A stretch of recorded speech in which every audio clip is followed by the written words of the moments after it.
অবিশ্বাস্য অকল্পনীয় আসলতে মৃত্যু নিথৰ নশ্বৰ এই শব্দকেইটা আমাৰ হাৰ্থব গৰাকীৰ লগত খাপ খুৱাব নোৱাৰি তথাপিও যেটো সত্য মানি ল'বই লাগিব আমাৰ হাৰ্থব অসম গৌৰৱ জুবিন গাৰ্গৰ নশ্বৰ দেহ ইতিমধ্যে কাহিলীপাৰাৰ বাসগৃহলৈ লৈ অনা হৈছে হাজাৰ হাজাৰ গুণমুগ্ধই তেখেতক শেষবাৰৰ বাবে চাবলৈ সকলো আহিছে ভিৰ কৰিছে তেখেতক শেষবাৰৰ বাবে চাব বিদায় দিব যেহেতু বিদায় দিব নোৱাৰি তথাপিও শেষবাৰৰ বাবে এবাৰ চাব তেখেতক চুই চাব এতিয়া ভিৰ কৰিছে লাখ লাখ হাজাৰ হাজাৰ গুণমুগ্ধই আমাৰ সাংবাদিক উপস্থিত আছে কাহিলীপাৰাত আমি তেখেতৰ পৰা জানিব বিচাৰিম কি পৰিস্থিতি হৈছে বৰ্তমান কাহিলীপাৰাত জাতিৰ প্ৰাণৰ শিল্পী জুবিন গাৰ্গৰ দেহাৱসান গুৱাহাটী বজাৰ এয়াৰপৰ্টৰ পৰা প্ৰফেসৰ দেৱজ্যোতি আহি পাইছে আৰু এতিয়া আহি পাব কাহিলীপাৰাত সমাগম হৈছে অনুৰাগীৰ জনসমুদ্ৰত পৰিণত হৈছে কাহিলীপাৰা তেওঁৰ বাসগৃহৰ অঞ্চল এয়া জনসমুদ্ৰৰ মানুহৰ ভিৰ লাগিছে গোটেই সকলোৱে ৰৈ আছে জুবিনৰ নশ্বৰ দেহৰ বাবে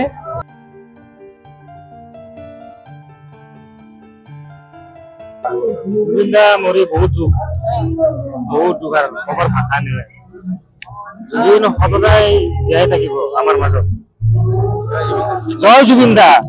জয় জুবিনদা জয় জুবিনদা জয় জুবিনদা জয় জুবিনদা জয় জুবিনদা পিছতে তেওঁৰ যি নশ্বৰ দেহ উপস্থিত হ'ব কাহিলীপাৰা বাসগৃহত শ্ৰদ্ধাঞ্জলি দিবলৈ আপুনি উপস্থিত আছে কি ক'ব হয় আজি ক'বলৈ ভাষা নাই মানে জুবিনদা এজন মানে শিল্পী নাছিলে তেওঁ এজন মানে অনুষ্ঠান আছিলে তেখেতৰ আজি এই লছটো অসমৰ কাৰণে বহুত এখন ডাঙৰ লছ নট জাষ্ট কালচাৰেলি আপোনাৰ আমাৰ সাংস্কৃতিক ফালৰ পৰা যদি চাই জুবিন গাৰ্গে বহুতখিনি অৱদান আগবঢ়াইছে তেখেতে দুখীয়া মানুহৰ কাৰণে বহুতখিনি কৰিছে চ' আজি তেখেতক শেষ যাত্ৰাত আমি চবেই ইয়াতে একত্ৰিত হৈছোঁ যাতে আমি তেখেতক এটা শেষবাৰৰ বাবে দেখা পাওঁ আৰু মানে ক'বলৈ ভাষা নাই কি ক'ম মানে ভগৱানলৈ মানে আশা কৰিলোঁ যে তেখেতৰ আত্মাই চিৰশান্তি পাওক এইখিনি ক'বলৈ এই গৰমত বাইদেউ আপুনি উপস্থিত আছে আপুনি কি ক'ব মই জুবিনৰ কাৰণে আহিছোঁ তোক এবাৰ চুব নাপালেও তোৰ দূৰৰ পৰা দেখা পাওঁ সেইকাৰণে আহিছোঁ মই হাজবেণ্ডৰ লগত আহিছোঁ ক'ত থাকে কাহিনী পৰা পাওঁ আছোঁ অকণমান সময় টাইম লাগিব চাগে আহিম তেওঁৰ নিধন অসমৰ কাৰণে সমগ্ৰ অসমবাসীৰ কাৰণে এটা বজ্ৰপাত পৰাৰ নিচিনা হৈছে আৰু তেওঁ এজন not only singer he is not only a singer তেওঁ অসমৰ এজন ভাল ছ'চিয়েলিষ্ট আছিলে এজন নিষ্পক্ষ নিস্বাৰ্থ সেৱা আগবঢ়োৱা এজন লোক আছিলে তেওঁ মিনিষ্টাৰ MLA-লৈকে তেওঁ কথা কৰিব পাৰে নিষ্পক্ষভাৱে দেশৰ উন্নতিৰ হকে তেওঁ কথা ক'ব পাৰে আজি তেওঁ এই অসমৰ পৰা নাইকিয়া হ'ল গুচি গ'ল আমাক এৰি থৈ দুখজনক কথা এটা আপুনি অনুৰাগী আপুনি বুজি হয় আমাৰ অসমৰ পৰা মানৱ দৰ্দী জুবিন গাৰ্গ হেৰাই গ'ল আমাৰ সকলোৱে শ্ৰদ্ধা আটাইতকৈ মৰমৰ তেওঁ এজন মানৱ দৰ্দী ব্যক্তি আছিল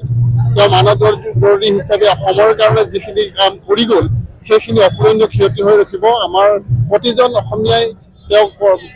পন্তে তেওঁক জানি থাকিব আৰু আমি আজি তেওঁক এই বিশেষ দিনটোত আমি আৰু ক'বলৈ কি থাকিব আমি তেওঁক আমি শ্ৰদ্ধা জনাইছোঁ তেওঁ এই অন্তিম সৎকাৰৰ সময়ত